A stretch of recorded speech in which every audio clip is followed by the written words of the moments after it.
নমস্কার বন্ধুরা, নরসিংহ ফার্মার পক্ষ থেকে আপনাদের আরও একবার স্বাগত জানাচ্ছি। আজকে যেই টপিকটা নিয়ে আমরা আলোচনা করছি সেই টপিকটা হচ্ছে ডায়রিয়া।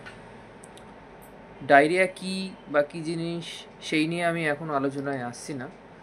আমি জাস্ট ডায়রিয়ার হলে যে আমাদের কী কী করা উচিত আর ডায়রিয়ার সিমটমসগুলো কী, অনেক রকম ডায়রিয়া হয়, তো সেই ডায়রিয়ার মধ্যে কী কী সিমটমস থাকে আর সেখানে কী কী মেডিসিন ইউজ হয় সেগুলো নিয়ে একটু আলোচনা করছি আপনাদের সাথে।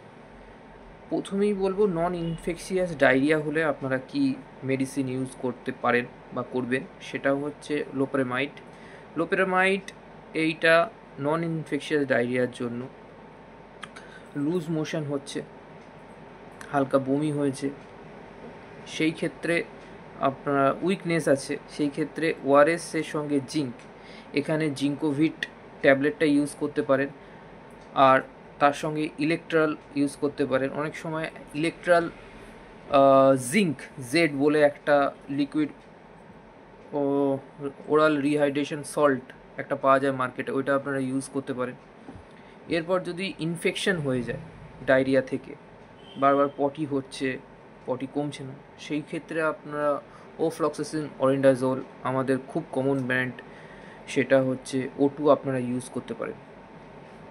তারপর যদি আপনাদের মনে হয় ডিসেন্ট্রি হয়ে গেছে, ডিসেন্ট্রির ক্ষেত্রে আপনারা সিপ্রোফ্লক্সাসিন আর টিনিডাজোল, সিফ্রান সিটি, সিফ্রান সিপ্লক্স, সিপ্লক্স টিজেট, এগুলো ব্যবহার করতে পারেন।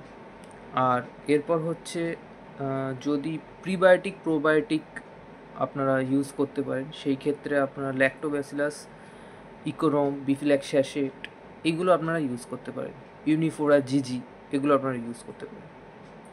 তো এইরকম ভিডিও পেতে আমার চ্যানেলটিকে সাবস্ক্রাইব করে পাশে থাকা বেল আইকনটিকে আপনারা প্রেস করে দিন, যাতে এরকম ভিডিও সবার আগে আপনারা পেতে পারেন এবং আমাকে সাহায্য করুন। ধন্যবাদ।